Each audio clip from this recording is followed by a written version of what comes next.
بھارتی ریاست مدھیہ پردیش میں ایک نئی نویلی دلہن پر ہنی مون کے دوران اپنے شوہر کو قتل کروا کے فرار ہونے کا الزام عائد کیا گیا۔ پولیس کے مطابق ہنی مون کے دوران شوہر کے قتل کے الزام میں اس کی بیوی کو گرفتار کیا گیا کہ بعض رپورٹس میں دعویٰ کیا گیا ہے خاتون خود اپنے آپ کو پولیس کے حوالے کیا۔ میڈیا رپورٹس کے مطابق جوڑے کے والدین نے پولیس کو شکایت درج کروائی تھی اور دعویٰ کیا تھا کہ دلہن کو یا تو قتل کر دیا گیا ہے یا اغوا کر لیا گیا ہے، جس کے بعد پولیس نے لڑکی کو تلاش کرنا شروع کیا۔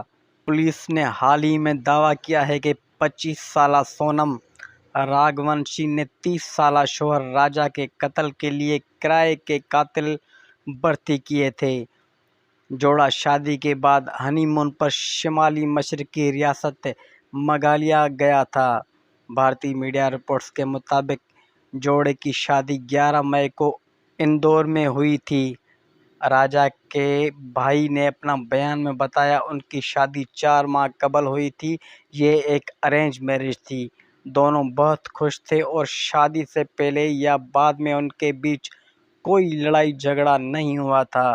جوڑا 20 مئی کو میگھالیہ کے لیے روانہ ہوا۔ ہنی مون کے چوتھے روز دونوں لاپتہ ہو گئے۔ پولیس نے تلاش شروع کی اور 20 مئی کے ایک ہفتے بعد راجا کی تشدد زدہ لاش ملی۔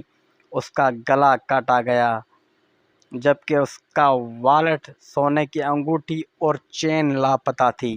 لڑکی کے والد دیوی سنگھ نے بیٹی کے دفاع میں کہا، میری بیٹی بے قصور ہے اور وہ یہ سب نہیں کر سکتی۔ دوسری جانب دلہن سونم غائب تھی، لیکن منگل کی صبح میگھالیہ پولیس کے ڈائریکٹر جنرل نے کہا کہ سونم نے اتر پردیش کے غازی پور ضلع میں خود کو پولیس کے حوالے کر دیا ہے۔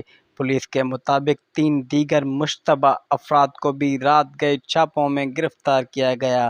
ان افراد کا تعلق راجا اور سونم کی آبائی ریاست مدھیہ پردیش سے تھا۔ میڈیا رپورٹس میں ذرائع کے حوالے سے دعویٰ کیا گیا ہے کہ سونم نے شادی کے 3 دن بعد اپنے بوائے فرینڈ کے ساتھ مل کر راجا کو قتل کرنے کا پلان ترتیب دیا۔